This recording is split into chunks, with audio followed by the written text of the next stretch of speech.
Evening, everybody. All right, start again. Good evening, everybody. My name is Jeffrey Katz, and I'm the president of the Washington Map Society. And I'm especially pleased to welcome you to this evening's program, which focuses on what maps show and hide about Baltimore, the city of my father's family that is near and dear to my heart, and by a scholar based at Johns Hopkins, my alma mater. This evening's program as has been our way, is hosted by a partnership of 8 map societies representing all parts of the country: the Boston, California, Chicago, New York, Rocky Mountain, Texas, and the Washington Map Societies, as well as the Library of Congress's Philip Lee Phillips Society. These map societies are all nonprofit organizations that support map collecting, cartography, and the study of cartographic history. We all also supply financial support for this Zoom meeting. And if you are not a member of any of these societies, we hope you'll consider joining at least one of them. Please see the chat for links to each of the map societies' websites. We're all different. For example, I can say the Washington Map Society members receive 3 annual issues of the Poppleton Journal, as well as digital access to all past issues of the Poppleton, our access to our guest speaker lectures, and many other features in the members only section of our website. If you're not a member, we have an introductory rate of $25 for the first year of a digital membership. We'd also like to thank our advertisers who support our groups and also help make possible the publications of our journals, the Poppleton. Jeff, could you please ask whoever it is, have kids in the background, to mute their phone, mute their machine? Somebody's got their. Unfortunately, that might be me. Well, if it's you, tell the kids to be quiet. Give me a second.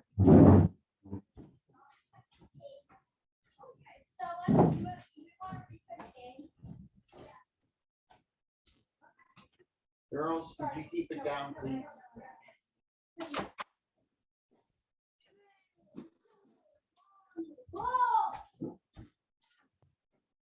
Apologies for that. And I hope it works. Grandpa can only go so far.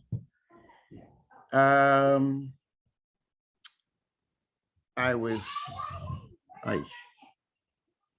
thanking our advertisers who make our journals possible. And before we proceed further, just a couple of housekeeping. Please note that the lecture will be recorded, so please turn off your video and microphone, which I will do shortly if you don't want to be recorded. And please use the chat feature to type questions. They will be addressed at the end of the talk. And after the Q&A period, we'll have a meeting, leave the meeting open for attendees to socialize if they wish, at which point you may turn your microphones back on. And now I will turn mine off and turn this over to Ron Grimm, the Washington Map Society Vice President and Program Chair. Thank you, Ron. Okay, thank you, Jeff.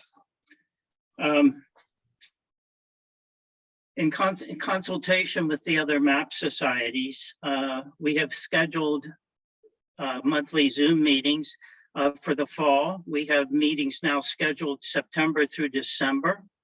The schedule has been printed in the current issue of the Poppleton, and I have and will circulate it again to the other map societies. There will be no meetings during July and August. But our next combined Map Society Zoom meeting will be Tuesday, September 20, starting at 7 p.m. Eastern Time. That meeting will feature Les Traeger, a retired lawyer and who happens to be a member of both the New York and the Washington Map Societies. The title of his presentation is Maps of Ancient Explorers and Climate Implications, which is based on his recently published book, Ancient Explorers and Their Amazing Maps. He will discuss a body of Western 16th century maps which cannot be explained by the discoveries of European explorers. He will show that the leading 16th century map makers understood that they were copying maps made by ancients. And now it is my pleasure to introduce this evening's speaker, Lena Denis, who I first met and got to know during my stint in Boston. I welcome her to the Washington-Baltimore metropolitan area and hope that she will join us in future Washington Map Society activities. Lena is currently serving as the Geospatial Data, GIS, and Map Librarian at the Milton S. Eisenhower Library at Johns Hopkins University in Baltimore.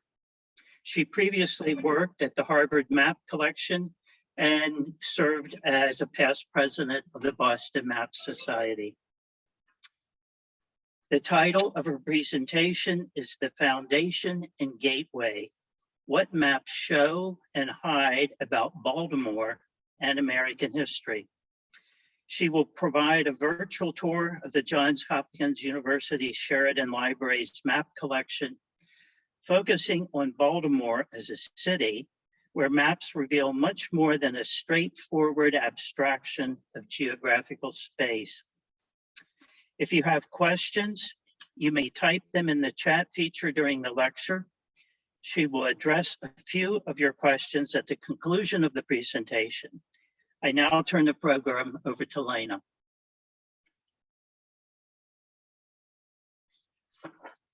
Thank you, Ron, for that kind introduction and trip down memory lane. And thank you all for having me. I'm certainly familiar with the Washington Map Society and have been attending the events, especially at the beginning of COVID. I've had a great time with many of you in the past at events, virtual and in person. And as Ron mentioned, I'm currently the Geospatial Data, GIS, and Maps Librarian in the Data Services Department of the Sheridan Libraries, specifically located in the Milton S. Eisenhower Library, which sounds like at least one person on this call is familiar with, and I'm sure others as well. I actually am also an alumna of Johns Hopkins. I had sort of a decade and some change away, having a career in Boston and elsewhere, and now I'm back here. And I like to make the joke that my entire career I moved over one room, because I actually had a job as a student assistant in the library on the same floor where I currently work. And it was one room over. It was where I did work for what was then, it's now moved, but what was then the special collections reading room and some archival processing. So clearly they did something to me there, because I came back and just moved one room over to work with the map collection. So that's my little aside about that. I will not pay attention to the chat just for the sake of being able to concentrate until we have question time later. So if there's an issue as I'm speaking with either my audio or with the presentation that I'm showing you, hopefully somebody can unmute and let me know. So otherwise I will not have any idea. I'm just going to assume no news is good news and that you can see everything. So that being said, there should be something on my screen now. So tell me if you're not seeing anything, but you should be seeing a book, and I will get to the actual maps next. Okay, Lena, we are seeing you and I hear you very well. So wonderful. Thanks, Ron. Glad to hear it. All right. Well, in that case, I will just go ahead and come in to telling you about maps. So firstly, as was stated, I am going to be talking about some maps in our collection in the Data Services Department that show the history and development of Baltimore. It is not a comprehensive tour of Baltimore's history. That would be too long. And it is only a small number of our maps. But I hope it will give you an overview of some of what I think are particularly interesting growth points for the city and its wider region. And I do always like to begin any talk I give about maps with the crucial point that maps are not neutral materials. This is probably a well-known fact to many of you, but maps are by their definition a biased view of the world, since they're a two-dimensional abstraction of three-dimensional space and time. No map can capture everything, and even when they are trying to be objective, which is not a given, especially when you consider maps used in military and imperial purposes, maps will always leave out details and distort the ones that they do include.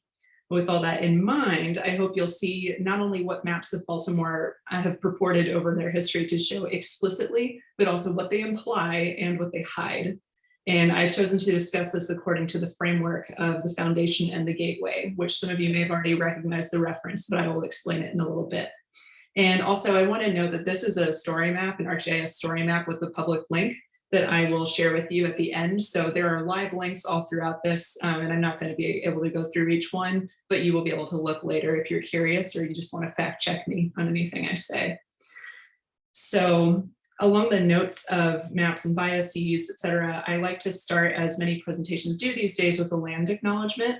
So I personally am a white settler descendant. My family has been in North America since the 17th century, but that's really very recent. There are already people here for thousands of years whose land they encroached upon. And so I'm speaking from Baltimore City. My home is in the limits of Baltimore City. And what is now Baltimore City is an intersection of the geographic spheres of numerous tribes from whom this land was taken, sometimes by treaty, more often by financial pressure and illegal treaty violations.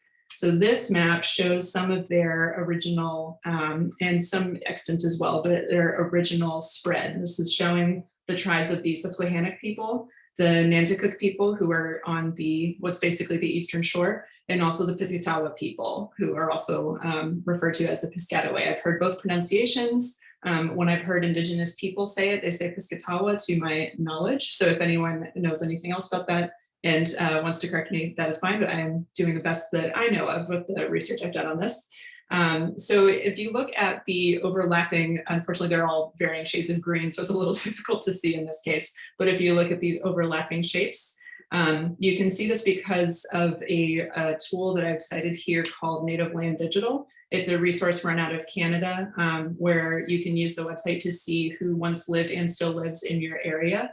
One of the many great features that Native Land Digital has is that you can use their API to embed your own map on a site that covers the coordinates you specify, which is what I've done here, since I essentially put Baltimore in as a centroid and it gave me the overlapping polygons that have to do with the region of Baltimore. If you go to the front page, however, of Native Land Digital, it is just a sea of overlapping polygons specifically for North America. So again, you can zero in if you're located somewhere else and see the history of the people where you live. And if you have never heard a land acknowledgement before to acknowledge the people who live on or have lived on the part of North America that you inhabit, I have some links for you if you're curious. So this is a very eloquent statement, and this is a live link, even though it looks like a picture, it's a live link you can open, including in a new tab. But this is a land acknowledgement from the Association of Research Libraries, and particularly of interest to the Washington Map Society is that their statement is specific to Washington, DC. So you can read the whole thing. It will mention some of the same nations that I just mentioned, and others, especially along the Potomac River, which includes the Powhatan suzerainty, and we'll come back to them. But I've also included a link if you're in Maryland or familiar with Maryland, also included a link to a series of tribe-specific land acknowledgements compiled by the Maryland State Arts Council, which they have created in compensated consultations with tribal elders. And again, we're going to talk about Indigenous inhabitants and their space and maps of the region in a little bit. But so I will come back to that. But first, I will give you a broader discussion of the map collection at the Eisenhower Library that is part of the Data Services Department. So this is just a very unexciting link to a LibGuide. You know, you gotta love LibGuides, but that's where we live on the web as far as the main parts of the library. So the LibGuide here, and again, if you're really curious and you love LibGuides, you can look later. But this LibGuide tells you a bit about the history of the map collection at Hopkins and our collecting strengths, which unsurprisingly is Maryland in general, but especially Baltimore. And the way that this comes to be essentially at Hopkins, collections that built up university map libraries and map collections, and I'm being very broad here, but this is generally true for the ones that I've worked in and that I know of.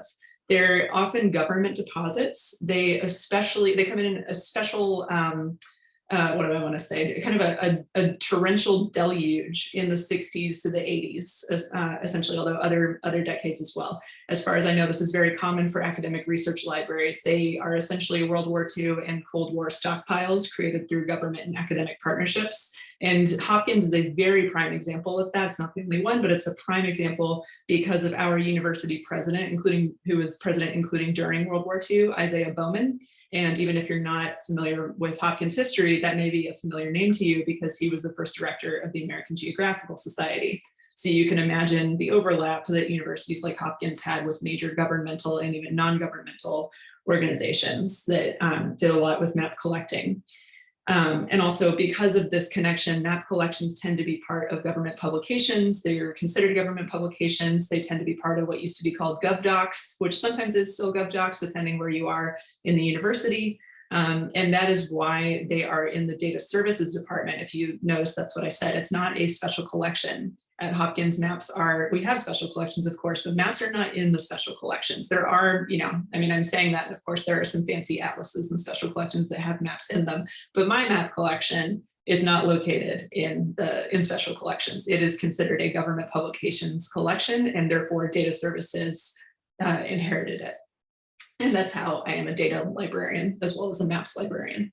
So another thing, though, is that while we do have a lot of these deposits that are mainly 19th and 20th century maps, we've also received some really amazing collections through gifts in the past. So one that may be familiar to some of you is the gift of historical maps and prints from Lillian P. and Willard Hackerman.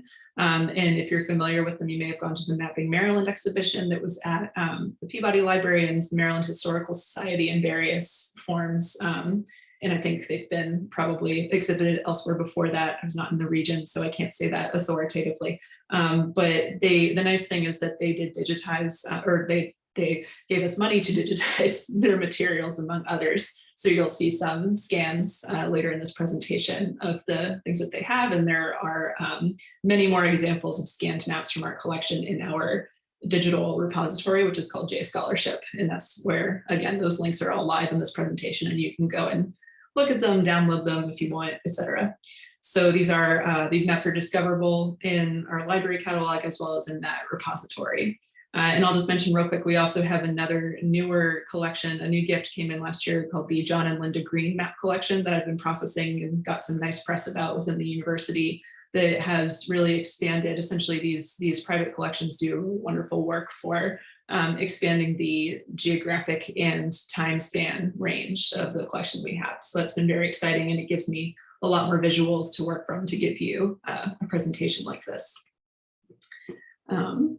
Because I have GIS in my name, in my title rather, I might as well, throw some ArcGIS magic at you with an ArcGIS scene.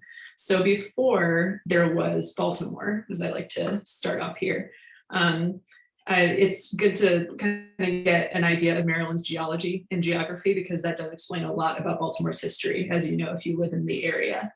So something that's interesting that hopefully this little map shows you here is that Maryland's geology is very varied for its size. It also helps that Maryland has got to be one of the weirdest shapes of any state in the United States, if not the weirdest. But it's wide enough to have a really extremely varied geology, which definitely affected the growth of its cities, especially in comparison to each other.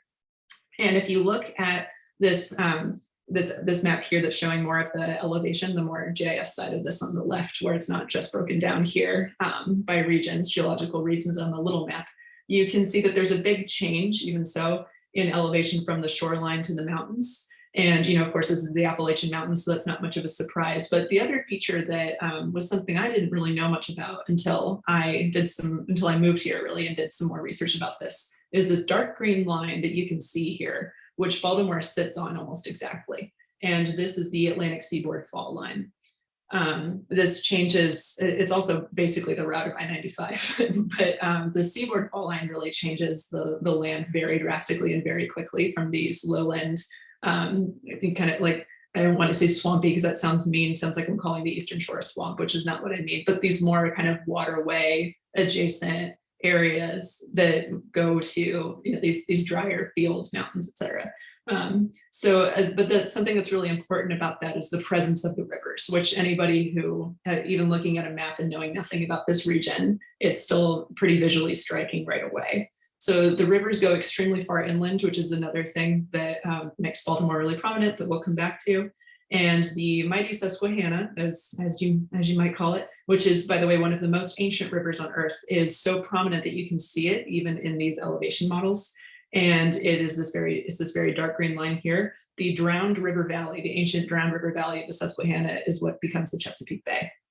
So I give this general overview because you can see that with all these rivers, with all this water power that goes pretty far inland, it's just ripe for mills and for factories, which we'll discuss, but also transportation. The fact that it makes transportation to other parts of the country and of the world much easier. So this is an important piece of background, just if you don't know the region, which I think many of you probably do. But I know that there's a crew that's not necessarily based in the DMV who's on this call.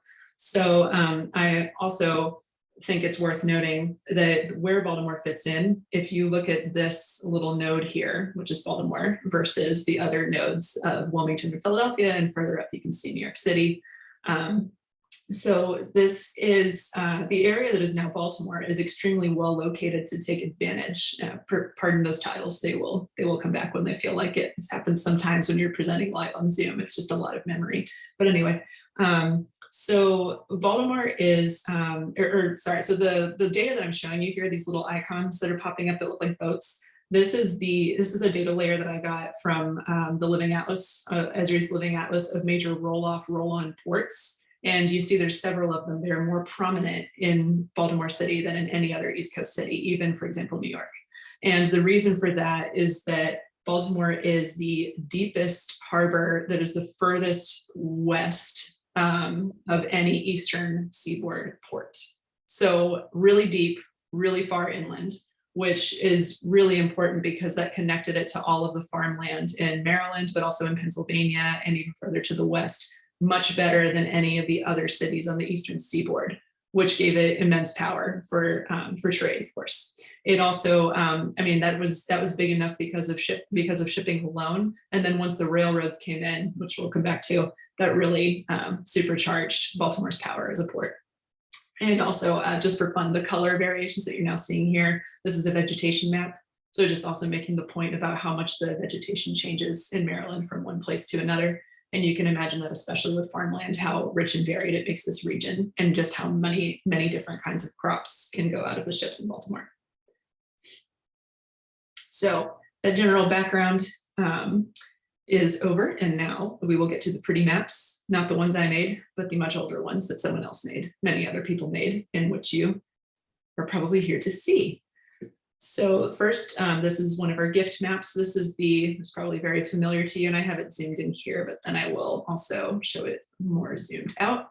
So this is probably familiar to many of you on this call. This is the first probably quote unquote detailed map by a European of this region. The 1612 is the publication date for this version. It's John Smith's Virginia map, because of course Maryland doesn't exist yet when he makes this map. Excuse me, Maryland is 20 years away at this point from publication. So something that you may know about the region and that is kind of hinted at here is that the land, of course, looks really different. Still, it's much more forest covered at this point in Maryland. Also, bison were present in the Powhatan territory of Virginia, which is within 100 miles of Baltimore City, which always blows my mind to think that this was an area where bison were close by at one point. I only think of them as Western, really far out west, but that's how changed this land was once Europeans started coming along. But looking at the people who were here before, so this map prominently features the Powhatan people and also the Susquehannock people. These are engraved in England by William Hull, and they're based on engravings by the publisher Theodore de Brie.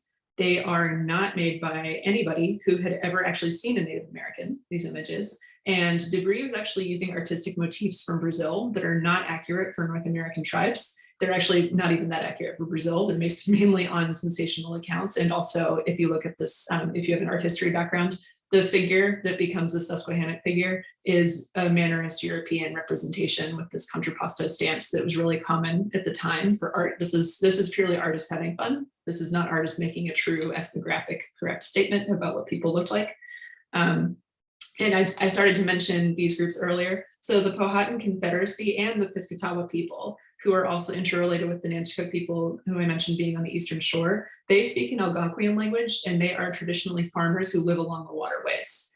And if, like me, you are the generation that grew up with the Disney Pocahontas film, the naming may confuse you because Powhatan is a chiefly title, sort of like calling the pharaoh in Egypt, but it's also used to name the individual, which happened in the movie, and really confused me when I read about this later. And it also refers to the entire suzerainty of tribes that lived along the rivers of Virginia at that time and still live there today. It's worth noting.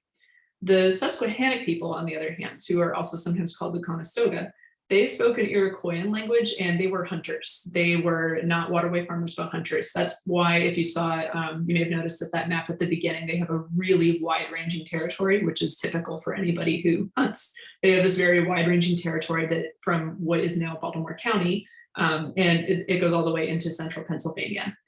They are thought to have been wiped out. They were susceptible to disease, as many tribes were, but also they were involved in several wars during the 18th century, especially some really cruel settler-based wars in what's now Pennsylvania. They may still have descendants in Western New York and Oklahoma Indian Territory, but that's why the Susquehannock people are often spoken of as people in the past, because they do not have the same staying power in the land that the Piscataway tribes do, for example. So, and that's something I like to note as well whenever I mention Indigenous people in maps, is that there's a very common idea, and this is recounted in some famous books such as Britton Berry's Myth of the Vanishing Indian, which he published in 1960. There's this idea that Native Americans are gone, that they've all died out, that there's very few except on reservations in the West. But actually that is very much not true. The Powhatan people and the Piscataway people, just as examples that I keep mentioning, they're still very much alive and present in this region. Part of what made this idea that they died out is actually Jim Crow laws. It's not even from earlier times. And I mean, disease, of course, played a huge part, but a lot of this also had to do with really bad data management, frankly, as flippant as that sounds of being to say. But Jim Crow laws meant that census records and other government records could only mark people as white or colored, which if you were Indigenous meant that you either got marked as colored and thus had all of the power of the state discriminating against you, or you tried to pass as white. And so they had a really tough situation for a long time because of this particular historical injustice, although they've been living in the same place that their ancestors did. And this is a history that is especially known in Virginia, particularly because of the prominence of these kinds of Jim Crow laws in Virginia. And there's some history about this in that land acknowledgement statement that is specific to Washington, D.C. that I linked earlier.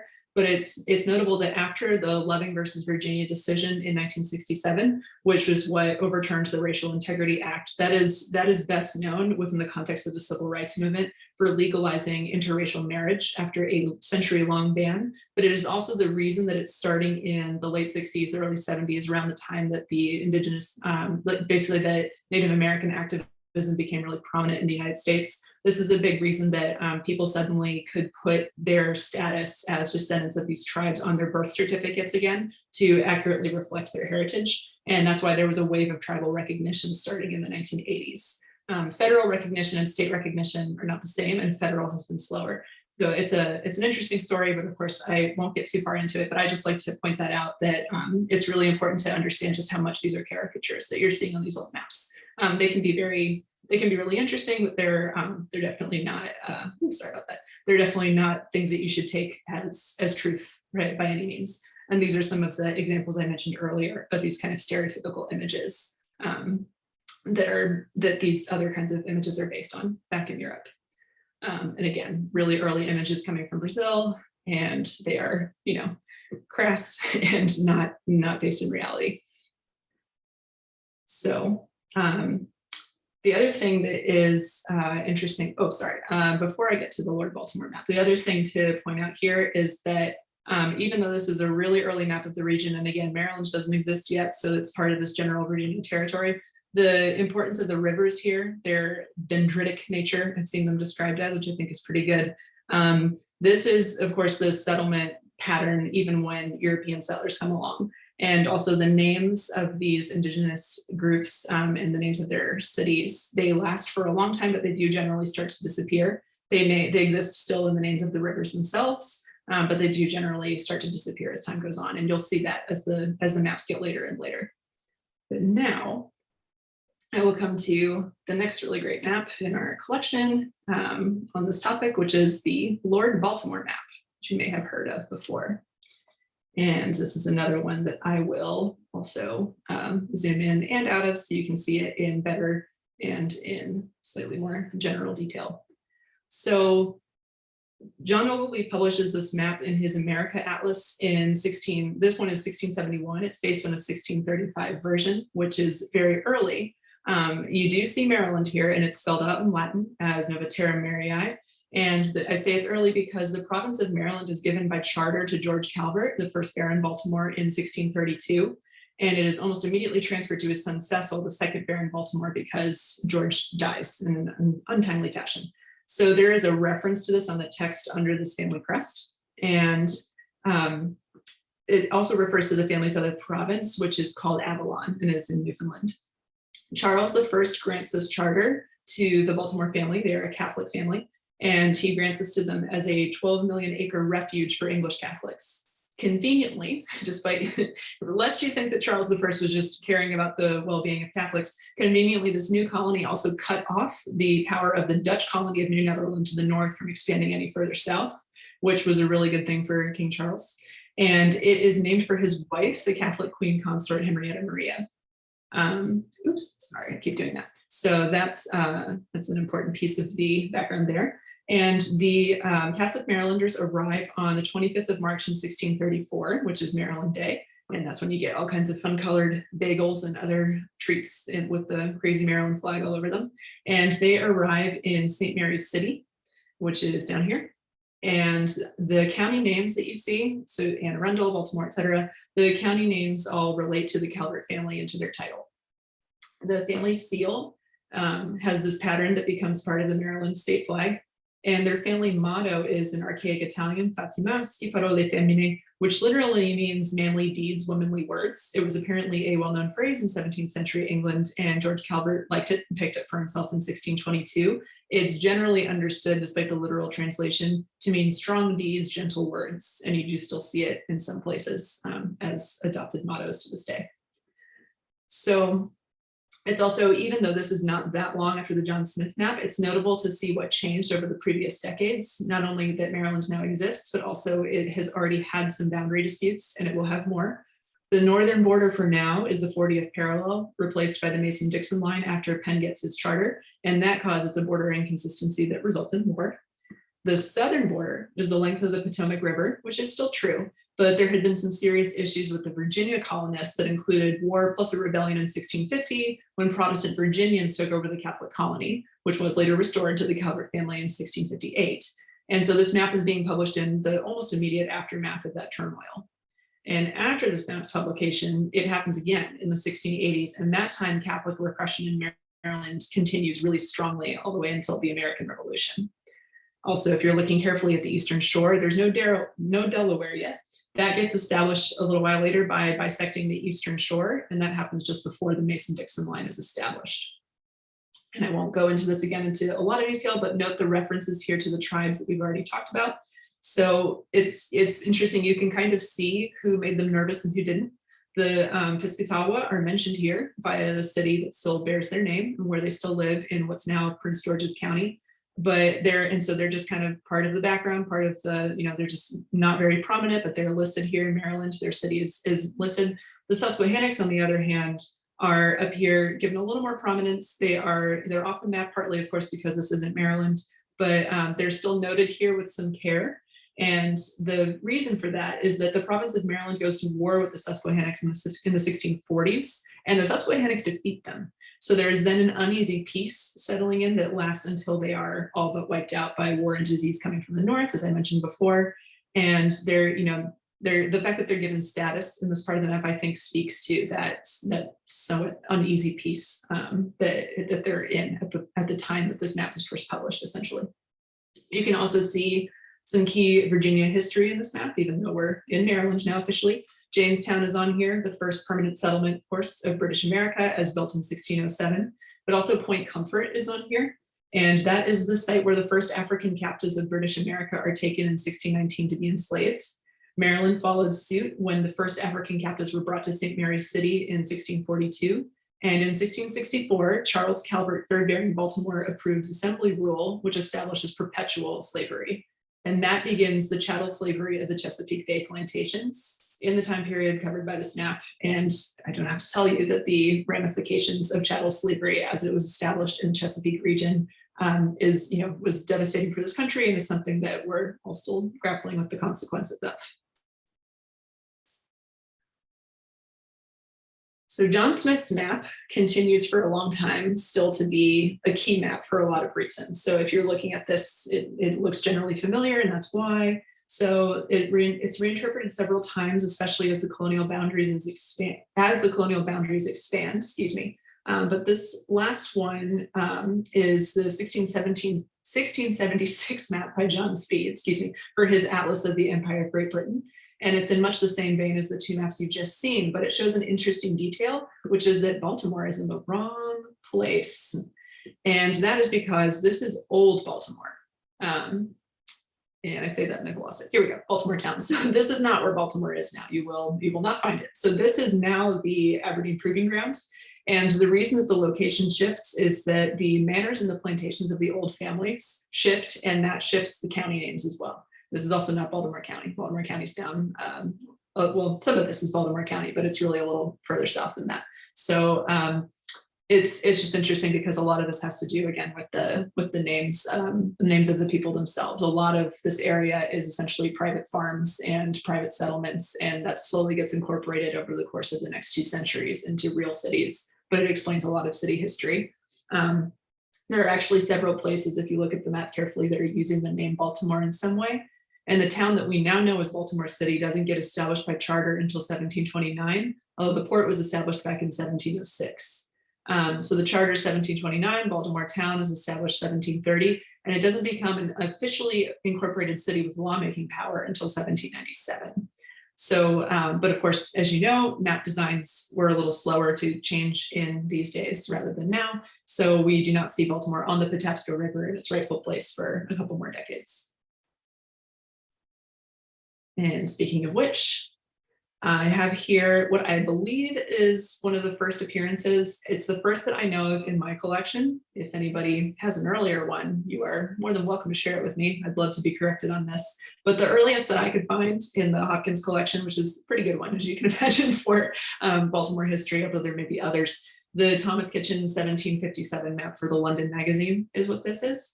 And this is, again, it's the first one in our collection that shows Baltimore in the correct place, where we know it now, on the Patapsco River. So the regional boundaries, also just looking more generally at this map, the regional boundaries and city names are also closer to what we know today. There is a Delaware. The state boundaries around the Chesapeake are more solid looking at this point. And so as the port becomes significant for the geographic reasons I talked about earlier, and the city begins to grow pretty haphazardly around it, at this point, you can imagine that some pressure starts to build to map Baltimore itself. The first attempt to map the city is this AP Foley map from 1792, which, if you heard the dates I said, that's around the time that the momentum is building to make this into a real city and not just this odd little incorporated series of towns. So this map tracks the immense post-colonial growth of Baltimore and the other American cities that are now booming and under a new post-revolution administration. You can see that there are all these ships clustered around Fells Point, some all the way at what the inner harbor, what is the inner harbor now, which was then called the Basin. And there's also, again, if you know Baltimore's geography, if you know the city, Howard's Park up here to the north. This is what is now Mount Vernon. Hence, there's, if you know the area, there's Howard Street, there's a statue of John Eager Howard at the Washington Monument. This is that region. That is his woods, Howard's Farm, Howard's Park. It's called different things, but that does eventually become part of the city. Again, it's a lot of rich landowners, different farms that become the city of Baltimore and others around it. This area, Jonestown, to the east of the marsh, is the city's oldest neighborhood as far as I know. And that was incorporated into Baltimore town back in the 1750s. You can also, if you look down here, you can see the change in the seal. This looks a lot more like Maryland's current seal. The farmer and the fisherman are the state's glorified denizens. So you're getting a real sense here of the the growth of the city, but you can still see the kind of patchwork nature of it getting incorporated in these streets that are like, well, I guess they exist, sort of, they're ghostly little tracings with no buildings. Apparently, it was a really slow building rate in Baltimore City. It was something like a couple buildings a year for the first few decades, which I think is hysterical, honestly. But this map, the second one, is the second and more popular attempt to map the city of Baltimore. It's the Warner and Hanna map created by Charles Barrow. And I really love this one, partly just because it's in color. Because it's in color, you can see even better the unfinished nature I was just mentioning of the city streets and the ghostly tracing. And this is the city is almost accidental in its growth. It rapidly expands around this very busy port, and there's a lot of waterways, as you can see, even at that point. And there's again, as I keep mentioning, it's bounded by these giant plantations at the northern edges. And for anybody who was doing any kind of mapping at this point, understanding the streets and the delineations, they're almost guesswork. There's nobody doing really great surveying, and there's not great information about where the streets end and what all is on them. So the yellow regions are specifically like where basically the cartographers are admitting they're not sure what happens here. They're unlabeled, they're unfinished, and the real surveying of the city does not happen until the 1820s, which will bring us to our next series of maps. And I apologize for this. It's supposed to display where these two are at top and this one is in this corner, and it's a nice little grid of 4. And for some reason, my browser decided today to do this, and I'm not sure why, and I couldn't get it to turn back. So we'll just go through them. But this is the Poppleton Map, begun in the 1810s and published in 1822 for the first time. This is the version that we have that's corrected to 1852, which, as you can imagine, when you have something good, why change it? Why get a new one if you don't have to? But this is really the star map for a long time. So the city has expanded north a little bit. I mentioned Mount Vernon and the Washington Monument, which is here. It gets finished in 1829. And then there's this centennial nostalgic image down here, Baltimore in 1752. Again, that's right after the incorporation as a town. So that gets reprinted in newspapers. Later on, we have other copies of the specific little Baltimore in 1752 image. It's another thing that is interesting about this is the quarantine zone set up at Hawkins Point. And again, if you know the area, this may mean something to you. Otherwise, it may not. But essentially, the quarantine zone, the quarantine line for the ships, exists until essentially the 1970s in some form or fashion. This existed because of the yellow fever outbreak that happened in, I think, 1793. But essentially, in 1793. And so Hawkins Point had this quarantine line. And if you know this area, there's still a quarantine road there to this day. It's right when you get off 695. Quarantine Road is the next big road that you have to travel down because it lines up with what was the quarantine line. So again, it exists in some form until basically the 1970s, when medical care becomes closer to what it is today, and even for ships that are coming in from offshore. That's a whole interesting story I don't have time to get into. But as shipping and medical care change, that's what eventually makes the quarantine line go away in its real original shipping quarantine kind of function. But anyway, so another thing that's really great about this map that you can start to see is the major cause of Baltimore's continuing expansion, which is the railroad. So in the 1820s, prominent Baltimore businessmen were researching railroads. I'll pull that one back up where you can see it in more detail. Here's the Montclair station. So in the 1820s, prominent Baltimore businessmen were researching railroads in England. And the reason was it was essentially a transportation arms race, because the Erie Canal had just opened in 1825 and numerous other canals were following. They were very popular. And so people who relied on places like Baltimore for their money and trade essentially were really scared, because now they were afraid they were going to lose their waterway advantage with these deep ports, because if everybody had a canal, and including these big up and coming cities like Chicago, then it was going to be a really big problem. They were worried that would send Baltimore to financial ruin. So they researched railroads thinking maybe this is a way to get ahead, and they're successful. So some very prominent Baltimore businessmen whose names are still on all the signs everywhere to this day opened the Baltimore and Ohio Railroad in 1830 at this station, Montclair Station, making it the oldest railroad in the United States. And they saved Baltimore essentially from becoming obsolete, because with the branches and subsidiaries of the railroad, This station connects the deep port of Baltimore not only to the interior farmland of Maryland and Pennsylvania, as I mentioned, but also to the trans-Appalachian traffic of people who are moving out west in large numbers starting in these decades. So not only does the railroad make Baltimore even more of a transportation and cargo hub, but it also becomes a crucial part of the Union victory during the Civil War, despite the support of many Marylanders for the Confederacy. Looking at these maps, may also notice some of the wharves. And again, sorry, it's a little split up, but the port area, not so much the railroads, would have made up the city as Frederick Douglass would have known it when he was here as a preteen and teenager in the 1820s. He apparently got his copy of the Columbian Orator, which is a very influential text that taught him rhetoric and history, from a bookshop on 10th Street in Fells Point. So I have a quote here that is from the chapter of his autobiography when he describes coming to Baltimore and the opportunities open to him when he was taught to read, giving the opportunity to see what it would be like for him to live as a free man. So I won't read the whole quote. Again, you can look at this later if you like. But the part that I was struck by when I read this is, I read this a while ago after having read it in high school, but when I read it again recently, this last line, going to live at Baltimore laid the foundation and opened the gateway to all my subsequent prosperity. So Baltimore is becoming a really important place, economically, as I've been talking about, and it is a foundation and a gateway for Douglass and his specific circumstances, but for lots of people as well. And this is very important for the history of African-American life in Baltimore, but in the nation more widely as well. That because of Maryland's long and complicated history with slavery, nearly half the state's population at this point was Black. And even before the Civil War, about half that population was free Black. So Baltimore's growth may actually have had something to do with that. There were some really interesting demographic reasons why that was happening in Maryland, that there were there were so many Black people, but so many of them were actually free and had not been enslaved or were freed from slavery. So part of that is that because the city becomes rich from trade with the interior farmland where it's wheat, et cetera, not cotton, not tobacco, that, and also it's mainly German immigrants and immigrants who were not familiar with slavery, did not have slavery in the way that Americans were used to, and not in ways that the British had encouraged, essentially.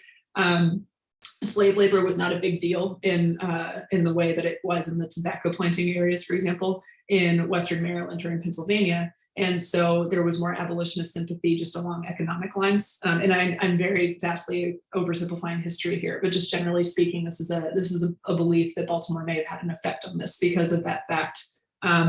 Because Baltimore is rich because of this trade with the interior farmland that doesn't require so much slave labor. Also, Maryland in general has a growth of abolitionist Methodist preaching camps, especially on the Eastern Shore, where Frederick Douglass was from, where Harriet Tubman was from.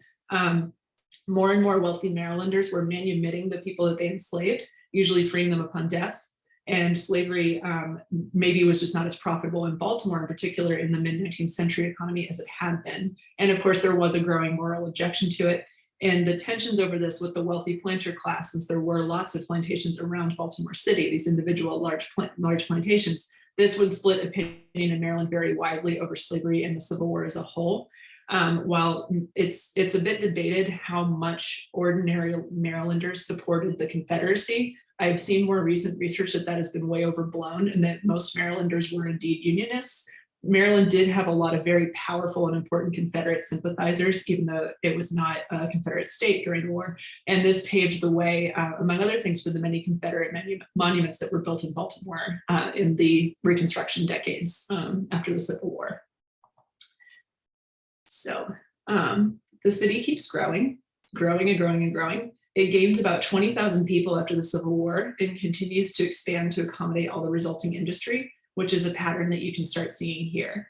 So German and Irish immigrants start coming in droves around the 1840s, although there had been migrants since the beginning, especially since Germans had been working in the mills and on the farms southward along the rivers from Pennsylvania since colonial times, and many more Europeans come in over the course of the 19th century. Baltimore becomes the second biggest port of entry for immigration to the United States after New York. Migration would continue to come in waves well into the 20th century, including from other parts of the country. During World War II, the population swelled with poor white Southerners moving to Baltimore for work, and many stayed to work for Bethlehem Steel after the war. And in the meantime, there had long been attempts from the city to take on more land from the surrounding areas as its tax base, because these areas had remained largely in private hands and the people living there used city amenities. So this map is from 1874. You may see here the kind of, it looks like almost like nesting dolls for these different proposed boundaries of the city. So this map is from 1874. Baltimore County voters rejected this by referendum over and over until 1888. They did not want to keep getting pulled into the city's tax base, but they did slowly but surely.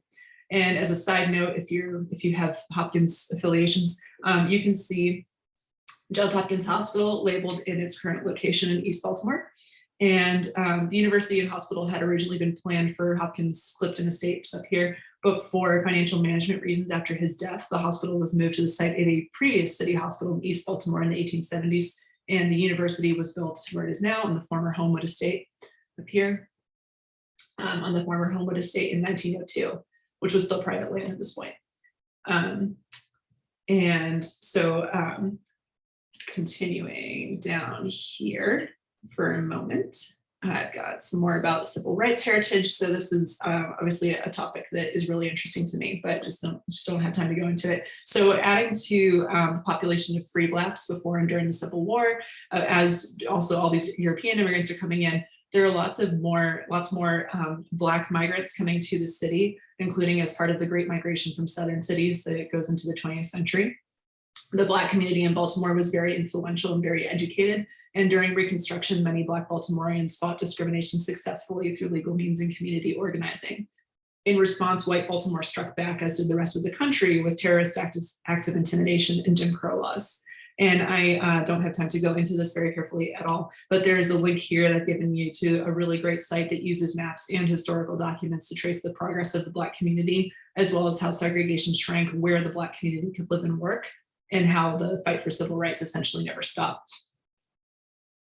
And I mentioned before about the Confederate monuments, and as in other places in the country, Confederate monuments came in well after the Civil War. They're timed with Reconstruction and with the beginning of really serious Jim Crow laws. It's not at all a coincidence as when they show up. So Baltimore is segregated well into the 20th century, to the point that Black students at Hopkins, they brought to the attention of the administration at Hopkins, they were unable to find housing and other amenities around campus because so much was denied to them. So there was campus activism that really ramped up and coincided with the civil rights activism of the 1960s. However, segregationist and white supremacist tendencies ran heavily through the city and state, and it led to problems for Black workers being able to get the same jobs as their white peers, as well as housing discrimination and suffocation of the neighborhoods to which their housing was relegated. Also, the closing of really important job creators in the 20th century, like Bethlehem Steel, had an outsized effect not only on skyrocketing unemployment and increased poverty, but also in hostile labor and politics disputes along racial and ethnic lines into the 60s through the really decades after that. And that brings me to what I refer to as the closing gateway. So we have the Roland Park papers here at Hopkins. If that doesn't mean anything to you, don't worry. But I've linked them below this map I'm about to show you. But I do want to start with this quote that is, I think, worth a sobering quote that I think is worth keeping in mind from the Roland Park Company's list of nuisances. So the Roland Park Company founded one of the very first all-white garden suburbs in America here in Baltimore City. It was originally planned in the 1890s on land that had at that point been part of Baltimore County, but as I was talking about with the annexing and becoming part of the tax base, that it did become part of Baltimore City in 1918. So this map I've got down here is from a later development of theirs, the Homeland neighborhood, and it says in no uncertain terms in the upper left that this land is meant to be restricted. Restricted land is not a restricted map, it's a restricted land. And there's also incredible attention to detail in appearances of this neighborhood. There's a handwritten edition down here that I just think is wild about Japanese beetle tracking. There were all kinds of regulations from the Roland Park Company about what kinds of flowers were allowed on the lawns and all that kind of thing. And this is as they're building the houses. It's not a later landscaping question. So there's a lot of work being done these days about the history of racist housing covenants that did things like that nuisance where they could specifically say you couldn't have anybody of color in a neighborhood. This was essentially pioneered in Baltimore, although it did become the norm all over the United States. And there's a really great project from the University of Minnesota called Mapping Prejudice that did a comprehensive analysis of racial covenants used to make the Twin Cities predominantly white in the early 20th century. That had not always been the case. So I also, again, I have these links to their records and more stories about them. But of course, you can't talk about Baltimore and racist design without talking about redlining. So here is an even more notorious example. The 1937 redlining map of Baltimore, published by the Homeowners Loan Corporation, with the aim of not granting mortgages to people living in the red areas of the city, which were noted as being non-white and also having too many foreigners. And it's worth noting, there's some debate these days about whether HOC, the Homeowners Loan Corporation, whether they had that much influence because these maps were somewhat secret. However, there were also the very discriminatory maps that were more public from the Federal Housing Administration. Economic historians bring this up quite a bit. There have been some really interesting papers about this, but I do like to point out when they talk about this, the loan grantors got this information from somewhere. The realtors who provided the base maps and who were blockbusting all throughout these areas were essentially building a self-fulfilling prophecy. And also it's worth noting, it's beyond the scope of what I'm talking about today, but it's worth noting that using maps to make racist sweeping statements about whether city housing is good or not in which areas, that definitely exists at least in the 19th century, if not earlier. They didn't invent anything there. So even if their maps were not seen by everybody, we know that this is the general thinking that was going on. So also I have a link not only to this map, but also to the Mapping Inequality Project, which goes into much more detail about redlining, not only in Baltimore, but in many cities in the United States. This is a project out of Richmond, but there is really interesting contributions here by a Hopkins professor in history, Nathan Connolly. And lastly on this topic for what I call racist design, I want to mention something that actually was not meant to be exclusive. This was a well-meaning but ultimately problematic solution, the problem of housing projects. And so this quotation I've got here comes from a redevelopment proposal submitted in 1945 in response to the overcrowded and unsanitary conditions of Baltimore City, as people had crowded in for work in previous decades, especially booming during World War II. People who wanted to fix what they were now calling urban blight decided to build housing projects in former tenement areas, which had the problematic effect of equating housing where non-white populations had been forcibly segregated with poverty and bad housing, thus further encoding discriminatory design and architecture and urban planning. And that's why, you know, when you say something like the projects today, it's not something that people picture good housing.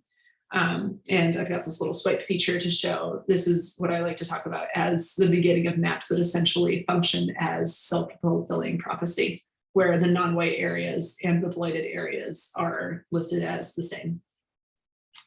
Again, I think that they had good intentions, the people who built these maps, but it created a surveillance system of housing that became a self-fulfilling prophecy. That's all I'll say about that. So I do want to end on a note of looking to what our maps of Baltimore can accomplish for the future, because they bear witness to a complicated past full of heroics, but also full of some misdeeds. And there are a lot of really fascinating digital projects using maps, more than I can count on the internet these days. But I will close with two examples that actually use maps of ours in J Scholarship from Hopkins. So first, there's this article from the Bloomberg City Lab, which describes a project to track streets across the country that are named after Martin Luther King. You may have noticed in any of your travels in America that streets that are named after Martin Luther King tend to be large boulevards that are very hard for pedestrians to cross, and they tend to pass through areas of town that bisect white and Black neighborhoods. This is a direct result of the riots after Dr. King's death in 1968, and the hostile actions of urban planners around the country using federal highway money to make it harder for Black people to organize. So, and this is the Martin Luther King Drive in Baltimore City, which again is bisecting. If you read this paragraph, this bisects the pink is the white neighborhoods and the green is the Black neighborhoods in Baltimore. And it really is this stark. This is famously called The Black Butterfly and the White L by Lawrence Jackson in his book on the topic. So anyway, this came out of wanting to use federal highway money to make it harder for people to organize in the face of all the riots. And the researchers in this article keep track of discrimination in areas with Martin Luther King Boulevard as their name. And it's used for accountability and suggesting public policy to ameliorate effects of racism in city planning. And as you can see from this following screenshot, some of our maps here at Hopkins have played a role. This does not actually exist, but this was one of the expressway plans from the 1950s that, as you can see, they even gave us courtesy of J Scholarship. So this is one of the really interesting projects for future accountability that our maps are part of. And lest you worry, it's all doom and gloom. I've got lots of fun examples too, but here's one I'll save, or one I'll end with, and you can watch this YouTube video on your own and have fun here. But there is a really great YouTube channel based here in Baltimore called Salvage Arc. And this is, as you can see the map in the background, this is an amateur archaeologist. He actually does cybersecurity for the Ravens. His name is Evan Woodward. We're friends who he uses maps, and he did before we met. I didn't just force him to use J Scholarship maps, but he's really great. He uses some of our maps in his research to do archaeological research essentially around the city. And he finds what he calls relics, but he finds artifacts in old privies, and he'll often find things like really old soda bottles or just really interesting pieces of industrial design, and he'll sell them and donate the profits to the Baltimore Museum of Industry and places like that. So he's a really fun palate cleanser for some of the darker, heavier history of maps. So that's what I've been working on, and working on some other stuff. And if you want to see this story again, I've got this link here. I can copy and paste it in the chat as well. And that's all I really wanted to go through, just as a general introduction to our maps in Baltimore history. And I'm happy to take questions, including any clarifying ones if I overassumed any familiarity with Baltimore City geography. I'll end there for now. Thank you very much, Lena. It was, I'm fascinated. You've covered a lot of history, but pointed to some really important interpretation issues that historians are facing today, particularly the Indigenous American presence and recognition, and the history of the African Americans with the redlining. I'll help you with the questions, or if you want to go directly to chat, you can.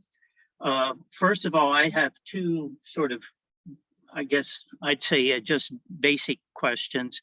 The Poppleton Map, does that show individual building footprints? And if it does it make a distinguishing, does it have a distinguishing symbol that might indicate whether they were made of wood or brick? Not to the level of a Sanborn map, I don't think, but let me go back to this link. And I'm going to do is, it's always dangerous to open links live, when you're trying to demo, but what I can do is open up the slightly larger versions of the image and give an example.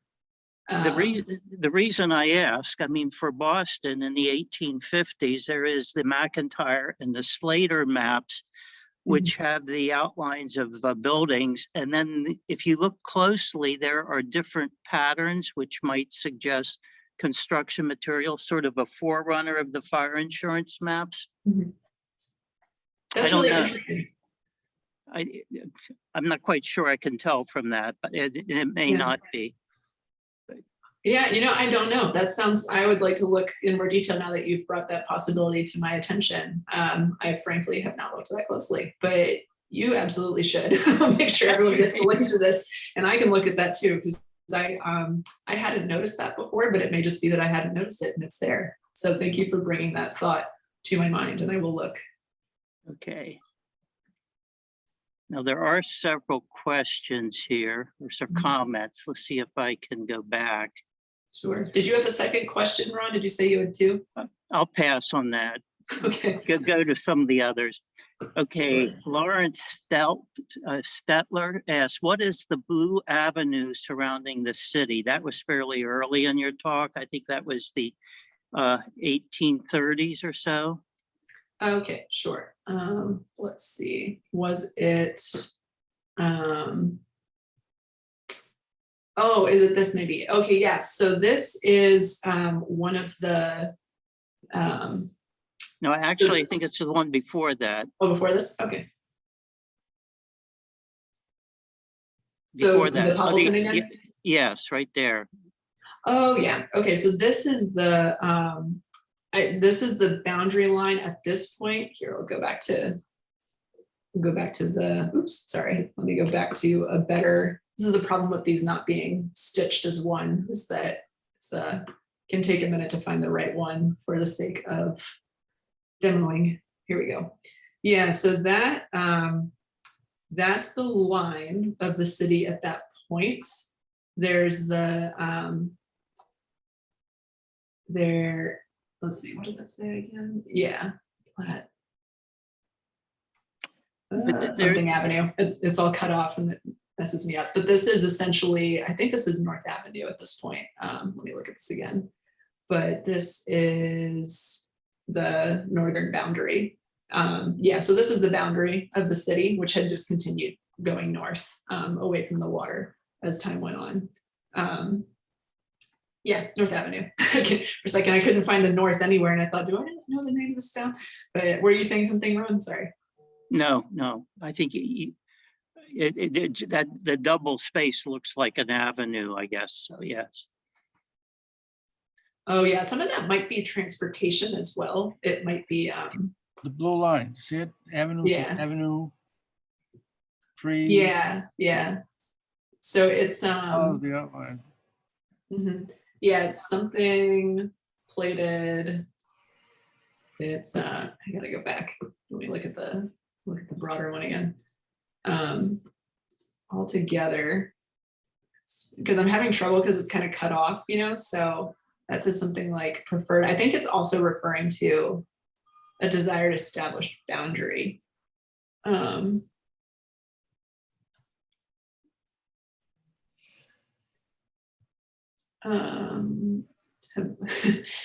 I'm having trouble reading this, I have to confess, but it is, I think it's preferred, oh yeah, preferred route. Preferred route contemplated. So I think that might have to do with a potential railroad or even, yeah, that might have been actually something where they were considering a new line for the railroad. And I think this is transportation related. If somebody else can see it better, and if you want to play with it on your own here, I'm going to put the link in the chat. But this is the link to the story map, so you can look at it. And if somebody wants to look with more detail, you're more than welcome to see if you can parse out. But I'm pretty sure it's related to like a potential railroad or something to that effect. Okay. John Doctor made a comment that you mentioned the John and Linda Green map collection. He pointed out that John Green was a Washington Map Society member and a former treasurer and president of the Map Society. So we're glad it's found a good home. Yeah, that's right. I knew that and it slipped my mind. Of course you would know John Green. That's great. But yes, I'm happy to be able to report that to all of you, that we are now the stewards of the John and Linda Green map collection. And I am so at the beginning of processing them that I couldn't really include them in good conscience in this collection because I don't have links to them or anything like that, but they are getting scanned and they are getting cataloged slowly but surely.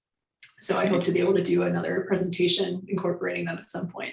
They are, as you probably know, truly wonderful. Okay.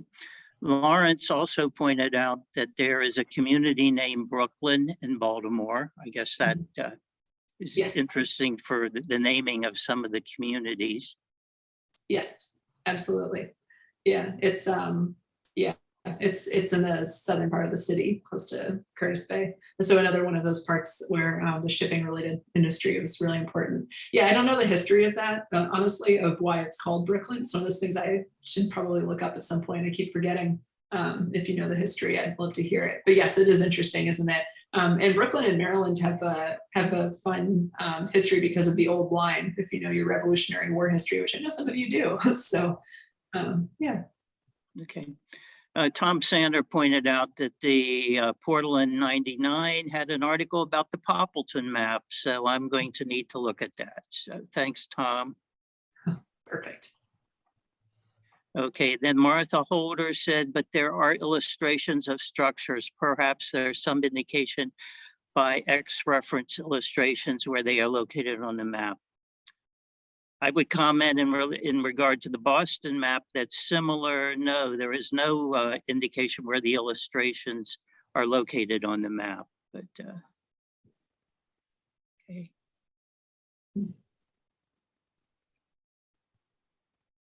Okay.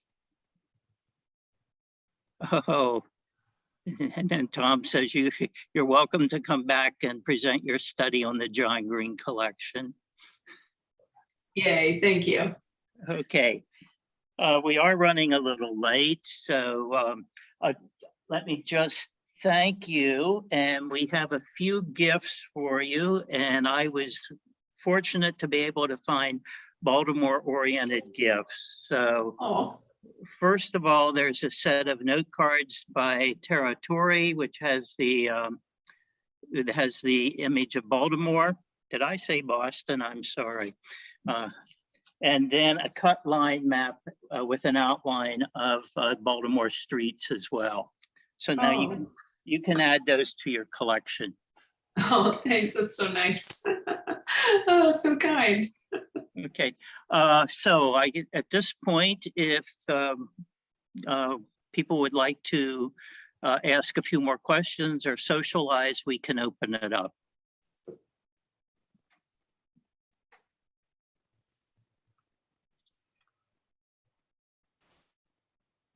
About the, Go ahead, Lawrence. well, the comment is that where the Susquehanna meets the Chesapeake Bay, that was considered as a site for the federal city, which became for Washington, but it was apparently made for likely for political reasons. It was to put down, from Virginia and Maryland, since Virginia was the most powerful state at the time. But Washington almost ended up on the Susquehanna, so. I don't know if there's been any maps made. I don't think anybody did a survey of what would have been.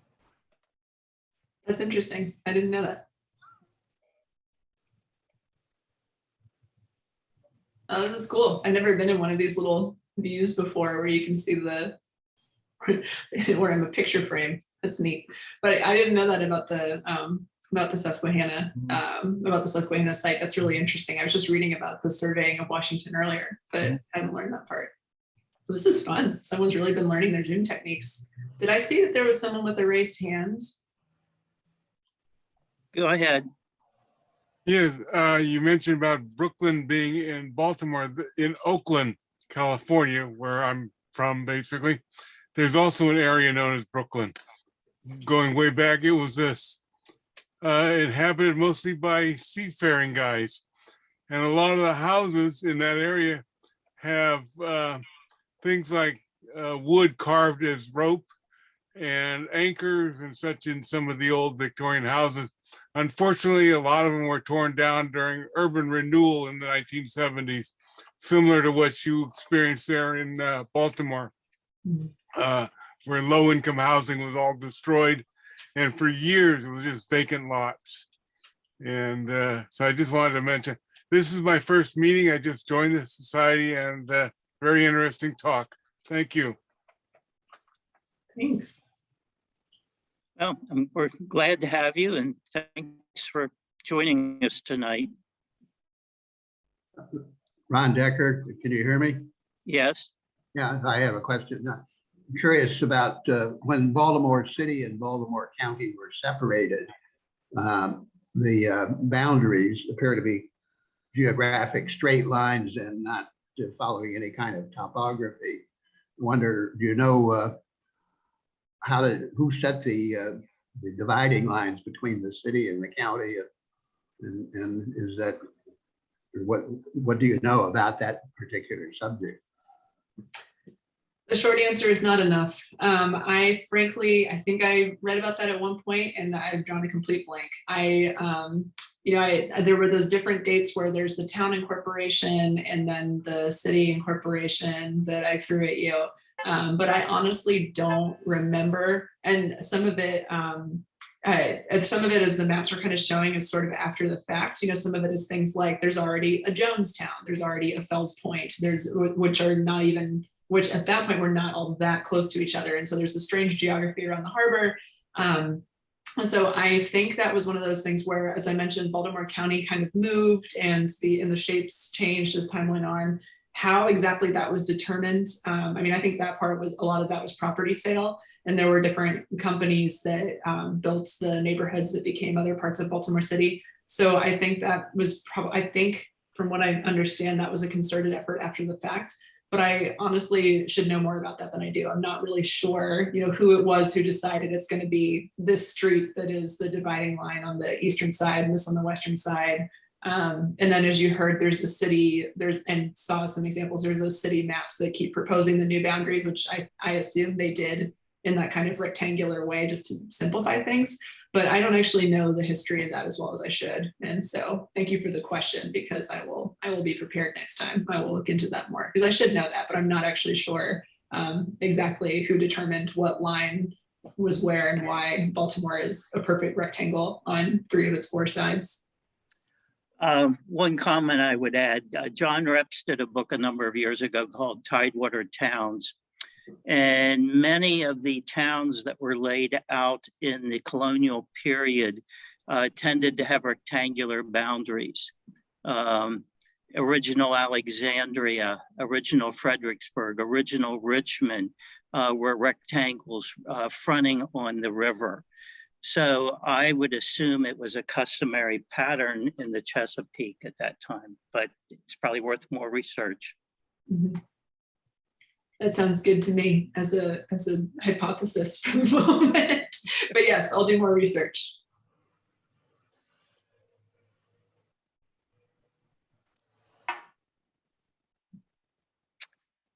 Go ahead. Yes, go ahead. Now, I also mentioned that Maryland has a Bay Ridge as well. Speaking from Bay Ridge in Brooklyn, the Saturday Night Fever neighborhood. I was a little surprised to find that in Annapolis there was Bay Ridge Road, Bay Ridge Avenue. What do you know? It's true. Someone had a slideshow once here in Bay Ridge in Brooklyn, and it showed the picture. And I showed there was a marker that said it's Bay Ridge. And I asked the people, where anyone knew this is in that neighborhood? And everybody was completely befuddled. I said, well, this is Bay Ridge, Maryland, which is near Annapolis.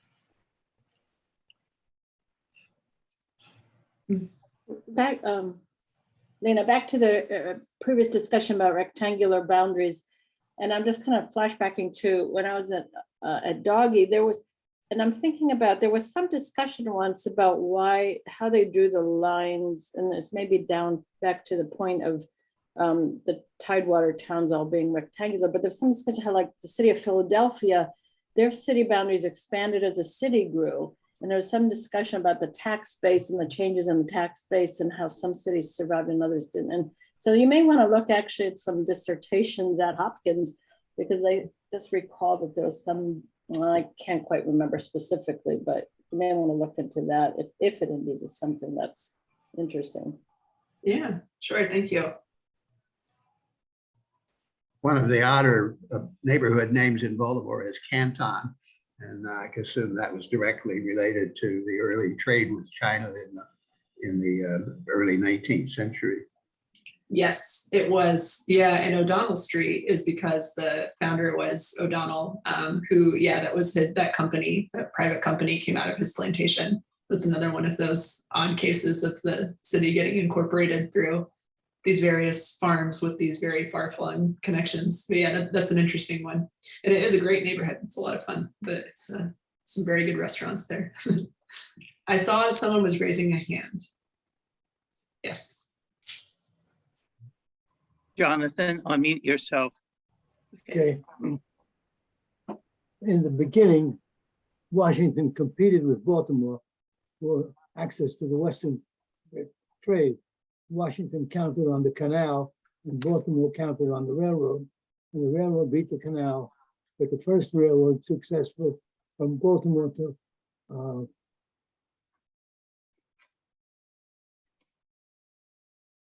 close by town. But it was interesting that Washington just fell behind because the railroad beat the canal and Baltimore became the center rather than Washington. Yeah. It is interesting. Well, maybe it's time for us to sign off for this evening. But again, thank you, Lena, and thank you for everyone who participated tonight. And I look forward to you joining us in September when we resume meetings. Thanks for having me. It was a lovely evening. Bye-bye. Thank you all. Have a good evening. Thanks, Lena. Bye, everyone. Bye-bye.